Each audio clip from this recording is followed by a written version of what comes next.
Greetings, Commanders. Jurassic here today with another Elite Dangerous tutorial. So, for colonization, there's actually a one-stop shop that you can get literally everything for. And if you're curious to see what the closest Trailblazer is to your location, this website here, which will be linked down in the description down below, has a list of all the current Trailblazers and their locations. Now, why would you want to do that?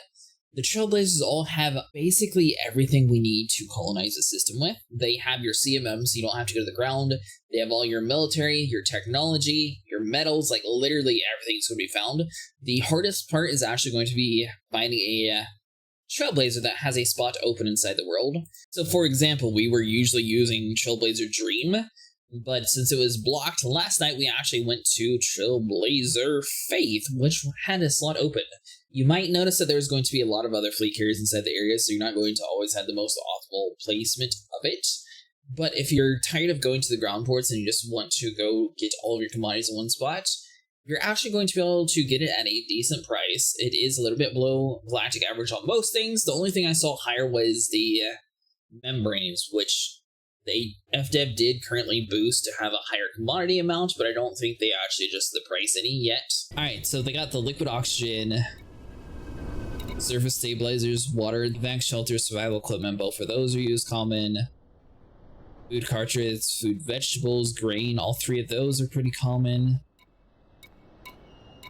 The CMM, we have 196,000, so you got plenty of CMM. 36,000 composites, that's another one they got plenty of. Polymer, 56,000. Semiconductors, superconductors. Build fabs, that's good. Crop harvesters, that's another one. Power cells. Geo. Power generators. Oh, they do have water purifiers, just in a different section. HE suites, that's another one. And the one imager. Those are kind of rare. Yeah, it looks like this is a one-stop shop. It seems like mostly everything's here. So there might be one or two things that's, out of the ordinary that you're not able to get to. But everything else is you should have plenty of commodities here. They sell the membranes though, that's another one that's pretty common. Let's see. Oh, yes they do.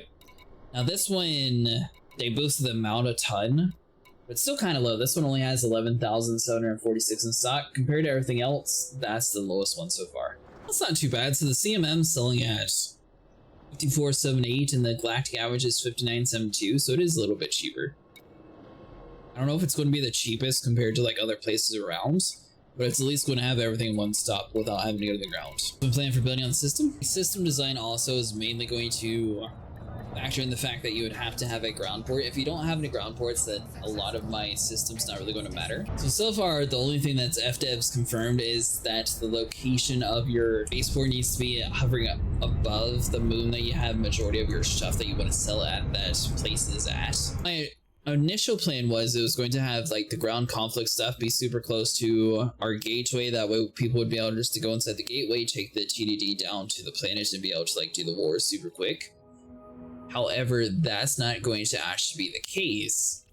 So this new way of doing it, we have our tier 2 installations are going to be inside of here. So these are producing our industrial goods and they're also extracting our refineries to get all that stuff up and running. But that's not actually going to be pulled from the gateway according to what the current chart is. So then we're going to have 3 hubs at this planet here, which is closest to our station. The hub should naturally gather more resources, and that's going to then be sold at our station. So the plan is going to be have a hub for refining, hub for industrial goods, and then a third hub, which I'm still trying to figure out if we want to do technology or something else. And then that will be sold at that station there. Now, if you're wanting to have another station be able to buy and sell, then you would have to have this another planet that's nearby be able to gather it. But I guess it would just be as long as you're in this 3 bracket here, it wouldn't really matter which one you're at, where your station's at, and then it should pull from it. Oh, so we'll put it in the ring if I put the asteroid base here. Interesting. Now, with that said, I have my relays and stuff that people are never going to land over inside of this area furthest away from stuff. There are some of the smaller things that just aren't too important. For example, things on the ground are going to require installations to be built in order to actually get to it. So for example, this military tree, base station, which then we were able to build a military ground settlement. And from that military ground settlement, that allows us to come back over here and we're able to build a military installation. So everything sort of intertwines together, but for example, the military stuff you're never going to land at, so I would put them furthest away from places that matter to you.